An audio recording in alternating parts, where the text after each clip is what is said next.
Assalamu alaikum, everyone. Welcome to Muslim Teens Deen and Everything in Between with your host, Aliyah. Today, I am joined by brother Maaz. He is a YouTube animator, the AMaazing, which is so cool. So if you could introduce yourself, I know I just introduced you a bit too, but if you could introduce yourself, that'd be great. Yeah. Hi, my name is Maaz, like the planet. I am a YouTube animator by day, well, by night now, and a medical professional by actual day. Medical professional by day, animator by night.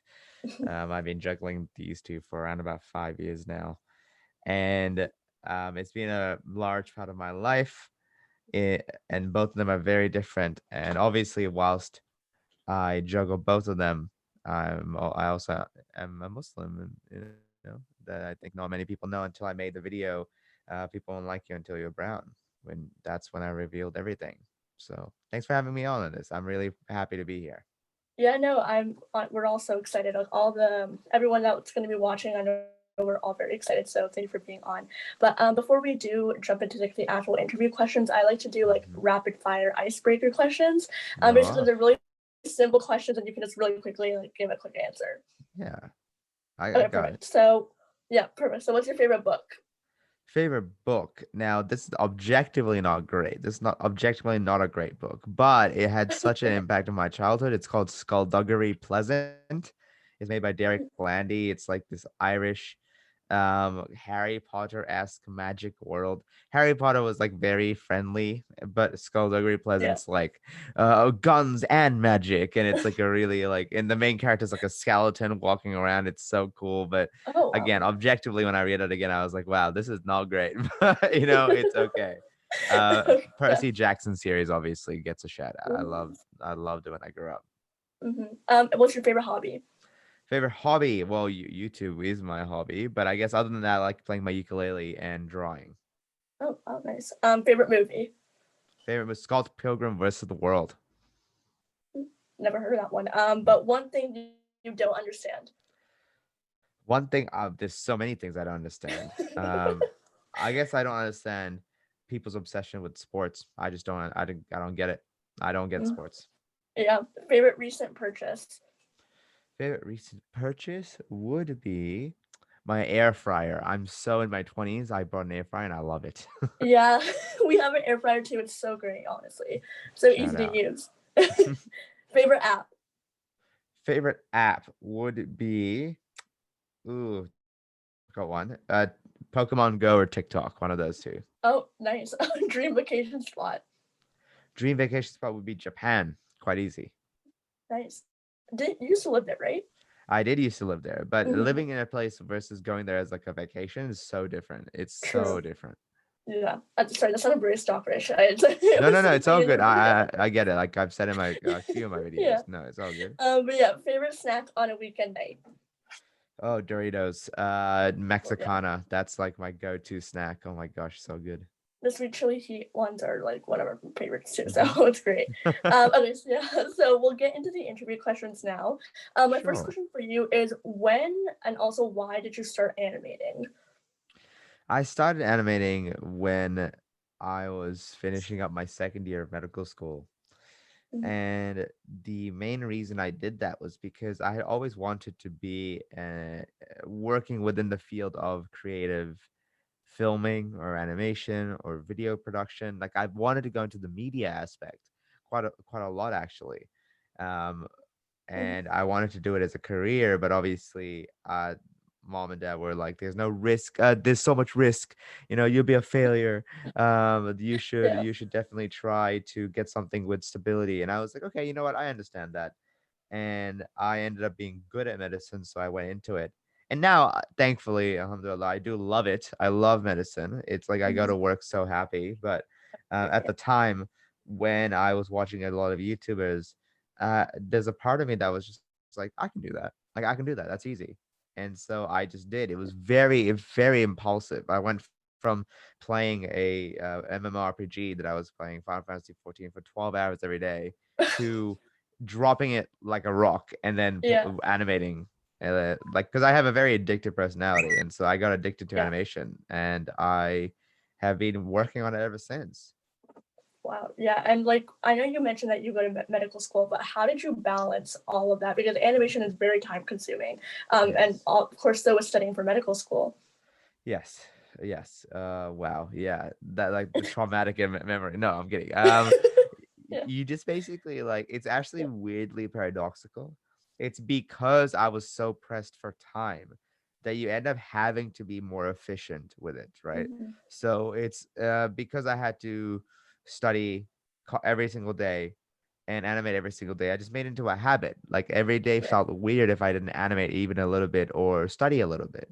Mm-hmm. And what's bizarre is that when I took a gap year out, so when I graduated, I took a year off to travel in 2020. So poor decision making on my Ooh, part, that was off. but Yeah. again, I wasn't aware of what was gonna happen, so it's not Mm-hmm. my Yeah. fault. But it was weird because I had so much more time for YouTube, but I was actually Mm-hmm. spending less time on it overall because there was this lack of pressure, right? There was no pressure on it, so I just didn't take it as seriously. So yeah, when you're under the crunch, you figure out solutions and figure out how to balance it.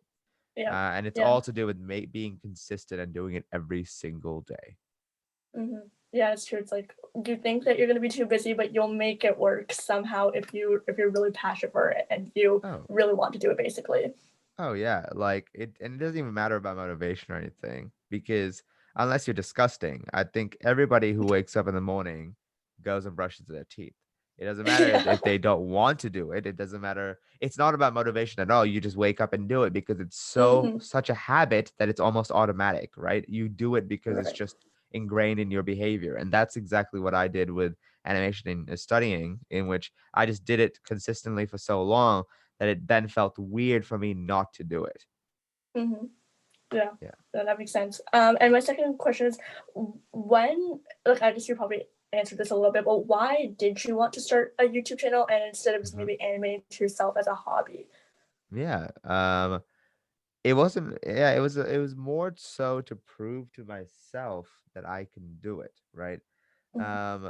The main reason I didn't pursue a career in media was not only just my parents saying so, but it's also because a lot of people when I grew up told me that because I was not white, not an attractive white person, that I wouldn't be able Mm-hmm. to make it into the media business. Oh And I wow. was like, well, YouTube is new age, it should be able to accommodate for somebody like me. But then even on YouTube, there's not that many brown, desi Muslim creators who are No. making just general content in the Western world at least. I know there's a lot of Pakistani Indian creators and stuff, but Mm-hmm. even in the Western world, I was like, wow, there's really nobody. And so a lot of it was to prove that I can do it. And that's also a reason why I hid my face and animated and why I didn't color anything to prevent myself from coloring my skin color because I just wanted to see if I can make it and if I wanted to make it. And then now that when I did make it, I want to see how the reveal of me not being like this Caucasian dude would go. And it went over well. People were okay with it. So Yeah. alhamdulillah, it all Yeah. worked out fine. Yeah. I mean, I'm not gonna lie. I always knew you were brown because I knew your name was Maaz. So I was like, okay, I Yes. know, I know he was Well, brown like this whole people time. people think it's a fake name. They asked me like, okay, what's your real name? And Really? I was like, ah, I see. Mu'adh. You know what I mean? Like I don't know how you want me to pronounce it. It's Yeah. Yeah, yeah. it is Honestly, what it like, is. in I think a lot of people wouldn't have recognized that, and I think I just No. know that because I'm brown myself. But like, Yeah, of yeah, course. what was the response? I know you mentioned this, but like, was there any negative response from making your video talking about you revealing that you were Muslim and you were brown? So the negative responses I got, because I feel like I crafted the video enough so that even if you maybe don't agree or have some sort of inherently racist viewpoint, you can at least understand why I'm making the video. Mm-hmm. So that's probably the negative response because I would have people that reach out that would be like, "Hey, Maz, before watching the video, I didn't think so highly of Muslims and brown people. I used to think that they were like terrorists, da, da, da, da, da. And Yeah. now that I saw your video, I'm gonna try to not think like that." And I was like, thanks, thanks for telling me that you're gonna continue to Yeah. not be as racist. Like, okay, like that was really, and I screenshotted so many of them and I sent it to my friends like, look at these clowns, dude. Like I'm gonna try not to be, yeah. No, but I mean, I like it's kind of cool at the same time though, because it's like people, you kind of change a lot of people's viewpoints, and people have this like misconception about Muslims that they're like all the same and boring or whatever. Like they have these Yeah, misconceptions sometimes. And so, you broke that when you showed that you're Muslim and everything. So that was really cool. yeah. But my next question is, when you started your channel, what was something that you found really surprising and unexpected? Um, well, there's so many things. Like I didn't expect it to blow up at all. I didn't. I started this more as a hobby. I didn't Mm-hmm. aim for it to be successful. I just wanted to see if I could do it. Success was like a secondary thing. And so when I got successful, quote unquote, and then started to have fans and fans that would come and go to VidCon specifically to see me was weird. And then Yeah. asking they for signatures was weird because the only time I would Yeah. sign things is like in the hospital when I order medication. And so I was like, what why am I signing? What does this do? Yeah. Um, and so that was weird. And then meeting these legendary YouTubers, like Mhm. I met Danny Gonzalez and Drew Gooden in the last VidCon, and I was watching a lot of their content back then, and I was like, Mhm. this is great. And then I met Ryan Higa, like Niga Higa, and then I Oh, met wow. Philip DeFranco and all these Game Grumps, like legendary YouTubers. I was like, what life am Mhm. I leading that this is happening right now? Like, that's Exactly, yeah. insane. Yeah, it's probably so cool just to see, like, YouTubers that you watched for some time, because I know, like, Game Grumps and YouTubers, they've been around for quite some time, so just to see Mhm. them would probably, like, so cool. Yeah, and at the end of the day, they're normal people. Like Mhm. as Yeah. soon as you talk to them, like, oh yeah, these are just people. Like this is nothing different. Yeah, It's just exactly. very talented. Mhm. And my next question, what is a common misconception that you find people have when it comes to YouTube and animating for YouTube specifically? One of the biggest misconceptions is that it's easy. It's a Yeah. misconception that I even had when I started animation, and I had animated previously in my life, and so I don't know why I had that misconception, but I was like, oh, I'll get the first video done in 2 days, three Right. days, and then like a week later, I'm like, I hate my life, I hate this, what have I done, But Yeah. um, people think that animation, people know it's hard and time consuming, but they don't realize how intense and time consuming, like how many hoops that the storytime animators are jumping through to get videos done every month. It is, Mhm. it is, it is like intense to the umpth degree. It's like another job. And so that's like the biggest preconception. The other preconception is that we're all like very family friendly. That's just sometimes not true Yeah. behind the scenes. Yeah. Um, like again, I don't want to name anyone, but one of the most friendly, most apparently very friendly and very like wholesome animators is like a sailor outside of the videos. They swear constantly and they have the darkest Mhm. sense of humor, and I'm like, oh my god, oh my god. But Yeah. but they are genuinely all very kind individuals, like very, very good people, and they always mean Yeah. the best. And no matter what drama happens within the community, nobody will ever spill it in public because we all understand that it has to be dealt within the community, and it's a really, really good place to be, I think. Yeah. Do you ever get comments from people being like, "Oh, can you upload more videos more often?" Oh, always. Like that's like a regular Tuesday night, really. Yeah. Yeah, that's I think like I had a guy who said that the day after I uploaded my video, I was like, bruh, literally, bruh. I posted it yesterday. Like it was on the comments of my new video. And I was like, what? I just uploaded. Yeah, and you also just like mentioned like the community. So I assume that you're talking about like the animation community. Yes. How did you become a part of the community, and would you recommend it for people to be part of a community when they're coming on YouTube and things like that? Answer is yes, absolutely. I recommend people to be in the community without a doubt because nowadays it's so much harder to grow on YouTube, especially alone. Mm-hmm. Having a community by your side that can give you tips and tricks and help establish who you are within other people's channel and help you be known by name. Like Laddie is an animator who hasn't uploaded in a year or two, but she's well known in the community because she's active in the community. She is in the voice chat podcast and she is in multiple people's videos and she streams and there's other ways to be active, not just on YouTube. And the Mhm. way I got into it myself was because I understood how important it was to have that kind of baseline support.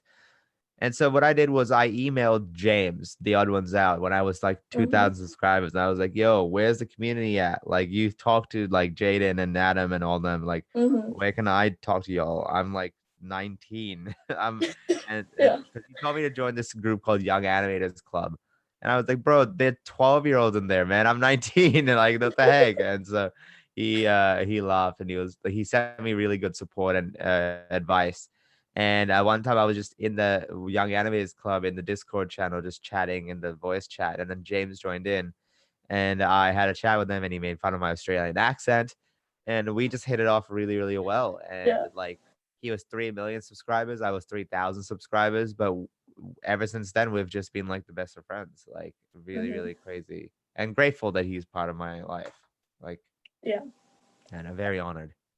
I think like something of this is something I'm assuming, but I think something that probably stood out to him is that you didn't see like you didn't like think of him just with his subscribers having 3 million subscribers when you did have 3,000. You saw him more as someone who was helping you out and as a mentor, and I'm sure that like really stood out to him, and that's why he probably Yeah. connected with you really well. I, I've just never been someone to look up or down at people, whether Mm-hmm. that be a good or bad thing. Like that, like it helps me in the hospital when I have like consultants and like the highest tier doctors. I talk to them like normal people, and they end up liking me more. Some of them want like the respect, like they're like treat me like the best doctor, and I'm like no. Mm-hmm. And similarly, when I look at medical students and stuff who are like underneath me, I'm just like no, but like they're just me in a year or two, right? And so I've never been Mm-hmm. one to look up or down. And so when it came to YouTube, yeah, I didn't view James as anything special, really. I was like, yeah, he's earned the success, and I know why he's earned the success. He's very likable, but Mm-hmm. that's just what it is. You make good content, and Yeah. he also wasn't like big headed about it, and so we just really naturally hit it off. Yeah, that's really important, I think, when you're in the media. But my next question is, how important is it to be active on so many social medias, and is it hard to keep up with all of them? Because I see that you're active on like TikTok, you're active like Yeah. on Instagram, and all those different social medias. Oh yeah, that's like one of the most difficult parts, and the importance is huge because Mm-hmm. you never know when a viewer or a subscriber will come from, right? And so if you diversify your range, it helps you out that way. But also because like a lot of the algorithms, like every social media's algorithms actually looks at whether or not you're on other websites to quantify whether or not you are somebody of importance. And so there's been so many instances like on TikTok, because I had a YouTube following, I got the tick immediately. And Mm-hmm. on Instagram and like when I link my Instagram and Facebook, Instagram and Twitter, both of which have like quite a few followers in it, um, it elevate like it has like a social thing for the other websites as well, like a algorithm change. And so it's very important to do it like that. I know some people tend to use Twitter more, some people used to use Instagram more. I don't know. And so I do dedicate a bit of time to doing all of those. I tend to be more silent as compared to other creators because obviously I have to go to work, and when I come home I have to grind and work Mm-hmm. on YouTube. Like that's just my life. And Mm-hmm. so I don't tend to post as frequently. I think like Right. TikTok, I kind of definitely took a back seat. There was a period of time in which they tanked comedic TikToks, and that's all I Mm-hmm. made. So I was like, okay, I'm just gonna leave then. And Yeah. but now they're back, and so now I'm back. I'm gonna make more TikToks. Mm-hmm. Twitter, I frequently post. Instagram is the one I probably post the most. Honestly, I like Instagram quite a lot. Mm-hmm. Yeah. And my next question is, what are some experiences and events that you had the opportunity to be a part of because of your YouTube channel, because of being part of the animation community specifically? What are some events that I've been? I've like VidCon is the main big one Mm-hmm. that I Yeah. can think Yeah. of. I got invited in my second, like in the very first year I went to VidCon Australia with James. I was Mm-hmm. a creator, purple badge, and Oh I wow. watched James get on stage and he was giving the panel, and I was just like not envious but driven, like determined. Like I was like, Mm-hmm. I hate that my friend's up there and I'm not there with him. I'll be up there next year. And my other animator friends like Sultan and a few others, they were like, oh yeah, cool. And the Sultan wasn't there actually. There was a few others, and they were just like, oh yeah, cool, whatever. Like we'll be there too. And I was like, no, I'll be there. Like I'm Yeah. not one to proclaim for no reason. When I say something, I will grind my way until I get it. And so I did that. I put my head down and animated the most I ever did. And then the next year I got featured. And I Wow. realized the only thing that really changed was that I was in the audience last year, and now I'm in the seat. But as soon as VidCon ended, I would have to go back and put my head down and animate some more, right? And I would have to study the Mhm. exact same. And so the only thing that really changed was the seat that I was sitting in. I sat in the audience, and now I'm sitting in not the audience, and that's it. No. No. And but the thing is, because of that, I've been very fortunate um to get invited to VidCon London and VidCon Abu Dhabi and VidCon US as a creator, like a feature creator. But obviously, Corona has put a Yeah. massive stop Yeah. to that one. But Yeah. it is what Yeah. it That's is. that does seem cool. And like the opportunities that you get. Like, does VidCon specifically have opportunities for YouTubers and animators when you go? It's so funny you mentioned that because in the first VidCon US I went to 2018, I believe. Mm-hmm. 2018, yes, I think so.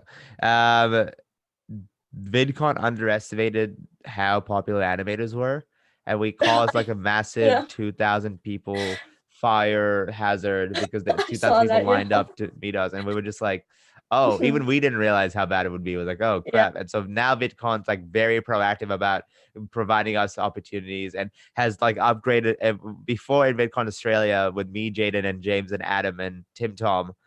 Mm-hmm. They gave us like a little room, and then they upgraded us to the massive hallway. I'm like, yeah, you better, you know. Yeah. Exactly. Yeah. No. Honestly, like I actually saw that. Like I saw a lot of animators recap that actually, where it was crazy of the amount of people that showed up, and it Yeah, kind of does not surprise me because I know like animation really like just blew up at that time and it still is just because of the amount of just people that were watching. And honestly, anyone that I asked to, just in general, my personal life, like a lot of people watch animation, so it really doesn't surprise me at the same time. yeah, Mhm. that's And my crazy. next, yeah, it is. And my next question is, how do you try to improve your animations each time that you upload? Oh, that's you really asked great questions here, because that's like one of the biggest things that I have. My Mhm. big personal life motto is just, I don't think of myself as like a great person. I don't think of myself as a nice person. I Yeah. always strive to be better, than I was before. And so it's like, how can I be better? How can I be kinder? And whenever I snap or somebody else snaps at me, and I'm just like, okay, what could have been done to improve that? And so my Mhm. mindset from day one has always been, how do I always get better and improve? And so recently, it's like very difficult on my channel to do that, because again, the time aspect, I have to go to work. And so and now that I have a team, it's much easier to manage it, but it's still very, very stressful, right? And so what I've been doing is like hiring background artists and animators who can match my style perfectly, and who are able Mhm. to really portray my personality in their work to allow for me to make more videos. So I improved the quality to what I think is now good. I think it's fluid, pretty good animation, pretty good background detail. And now I'm Mhm. trying to hire a team, like a consistent team, to improve the quantity. I want to upload every month, roughly minimum, and see how Mhm. that goes. And if that's probably what's going to be my big 2021 motivation, upload more. The quality, I improved my script writing, I improved my voice acting, I improved my animation style. Like before, it used to be a little ambiguous, but now I like my style quite a lot. Improving the smaller details like backgrounds and in betweens, and learning animation principles. Like I've literally studied for this YouTube stuff. That's the craziest Mhm. part. Yeah. No, like Masha, like from the past like 20 to 25 minutes that we've been talking, like I just noticed that you have the dedication to always do better. And like, there's nothing wrong with like recognizing your own like accomplishments and stuff, but you also seem to know like you can improve all the time, and you don't let that let this like any success or like that get the better of you. So honestly, that's very admirable. Thank you. Thank Yeah. you. And my second last question is, internet trolls and just hate and very it's gonna happen if you're going to be in public and on YouTube specifically. How do you deal with that and honestly mute them out basically? Yeah, so this is like an honestly great question, and people have asked me this before, but it's this is the question and answer that I feel like Jaden's a similar way. Jaden has the same thing where we're different in how we view criticism and everything like that. Mhm. I don't particularly care for external validation, really, unless it's from people that I really, really care about, like my friends and family. But Right. when it comes to animation on YouTube, I always did this for myself most of all. And so for me, it's always been about how do I better myself and how do I improve? Like if I make a video and somebody says, "Yeah, I wasn't a big fan of that," I'm like, "Okay, great. I hope you enjoy your Saturday night," you know? Mhm. Um, I get trolls, I get negative comments as does every content creator. Yeah. But I just pay them no heed, really. It's same thing with bullies. If you interact with them, they will give you more. They will do more of that. Some comments that I get are not like negative, but very, very constructive and helpful. And those Mhm. ones I will reply and I'll be like, "Thank you for this. I needed this," because it's really different when you're in the thick of things and making the video and how you perceive yourself in the video versus how the audience perceives you in the video itself. And Mhm. sometimes getting that external perspective is actually quite helpful. I've had many instances where I thought one way, but then when I read some of the comments, they think the other way. And I'm like, okay, that actually does help with my next video. I'll try not to. Right. So like if I was to give generalized tips, I'd say don't interact with them. Trolls and negative comments are there to elicit a negative behavior from you. If you are going to Mhm. respond in kindness, respond in the best way possible, um, or respond in a meme, like a joking way, so that others can kind of clown with you and they can clown with you. And there's Yeah. like you don't want to make it seem like it's you versus them. You always want to be on their side. This is like a very medical thing as well. When a patient's angry, you don't attack them. You have to be on their side. And it's the same way. No one's attacking for no reason. Like Mhm. people, there's something that they dislike, but they found negative for them to be negative in their comments. And so if you understand that and work on it, it's fine. It's more or less okay. Right. Yeah, that sounds some really good tips. And my last question is, if you could give any piece of advice to anyone that wants to start animating and maybe even for YouTube, what would Mhm. you say? Because we've got actually this in SunnahCamp a few students who started animating for in the Facebook group too. So that'd be really Yeah. cool. That's really, really awesome. Mhm.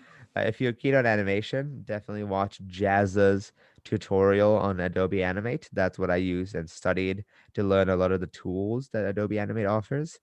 Fantastic, fantastic tutorial.